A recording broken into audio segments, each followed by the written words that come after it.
Chers investisseurs intelligents, bonjour et bienvenue dans cette nouvelle vidéo. Comment échapper à l'impôt sur la plus-value immobilière? C'est la question du jour. Alors, il faut savoir que j'ai choisi cette question parce que je suis en train d'aider un autre investisseur intelligent sur Marseille à vendre un bien sans qu'il ne paye un seul euro de plus-value. Et je me suis dit que ce serait un excellent sujet de vidéo parce qu'on a vraiment étudié tous les cas possibles et que pour la chaîne, ce serait intéressant parce que vous verrez que tôt ou tard, eh bien, vous serez confronté à ce problème et vous devrez vraiment l'optimiser. Donc, je vais essayer d'être le plus clair possible avec vous, comme d'habitude, sur ce sujet parce que vous n'êtes pas sans savoir que les différentes réformes consécutives de la fiscalité des plus-values immobilières ont considérablement alourdi la facture de ceux qui cèdent un logement, que ce soit un appartement ou une maison, ou qu'il s'agisse d'un investissement locatif ou non, ou même un terrain, qu'il soit agricole ou à bâtir, ou même pour une forêt, eh bien, vous êtes tout de même frappé de la fiscalité sur la plus-value immobilière. Mais avant d'aller plus loin, faisons un petit rappel. Qu'est-ce que la plus-value immobilière?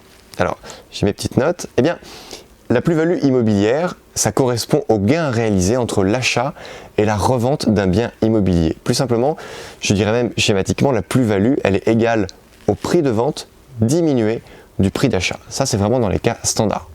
Sont donc concernés par cette taxation des plus-values immobilières tous les propriétaires qui détiennent un bien depuis plus de 5 ans et moins de 30 ans. Sachez toutefois que le Code général des impôts vous permet d'échapper dans certains cas à cette fiscalité et je peux vous dire qu'il y a 5 cas en particulier.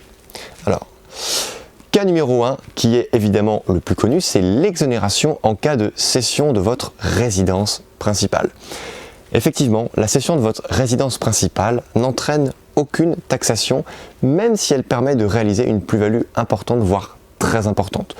Toutefois, pour profiter de cette décharge d'impôt, il faut impérativement que le logement, qu'il s'agisse d'un appartement, d'une maison, d'une quelconque habitation, constitue effectivement votre résidence principale au jour de la cession.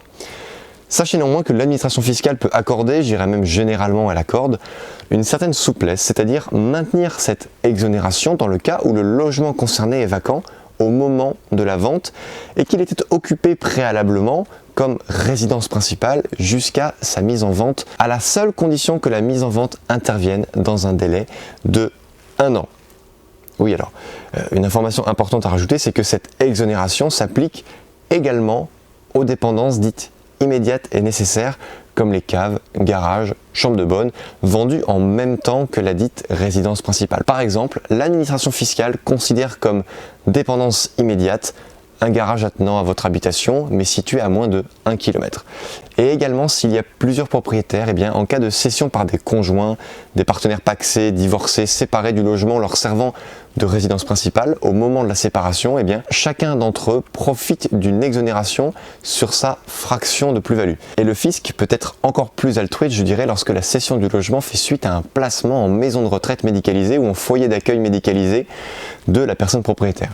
Donc, en gros, le retraité ou l'adulte handicapé, propriétaire du logement vendu, peut bénéficier d'une exonération de la plus-value réalisée si elle intervient dans les 2 ans suivant son entrée dans la structure d'accueil, à la seule condition de ne pas avoir loué ou mis à disposition ce logement entre-temps.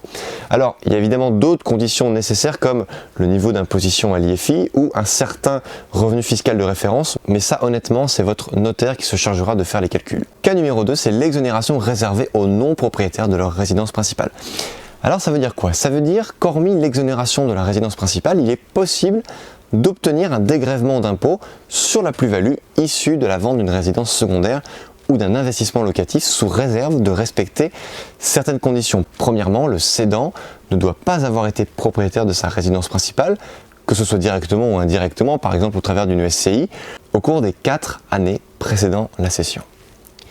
Oui, deuxièmement, dans le cas d'un couple marié, le fait que l'un des époux détienne ou ait détenu comme bien propre au cours des 4 années précédant la cession la résidence principale n'est pas de nature à priver l'autre époux du bénéfice de l'exonération. Donc ça fonctionne.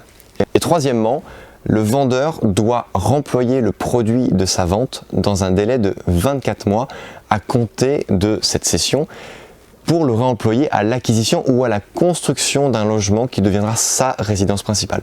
Attention, s'il ne réinvestit qu'une partie de la somme dégagée, eh bien, l'exonération de la plus-value immobilière sera alors réduite proportionnellement à la fraction du prix de cession effectivement employé.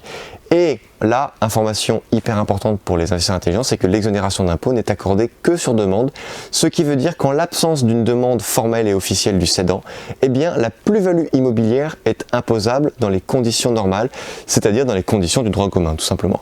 Donc, pour refermer cette parenthèse, il est vraiment important de bien vous renseigner auprès de votre notaire, toujours et encore votre notaire, pour pouvoir bénéficier de cette mesure de faveur.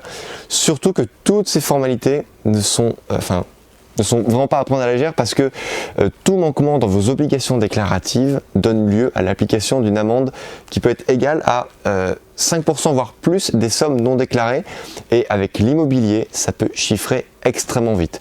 Comme je le dis souvent, tout ce que vous ne savez pas en immobilier peut vous coûter des dizaines de milliers d'euros, donc vraiment, il faut que vous soyez assidu à ça.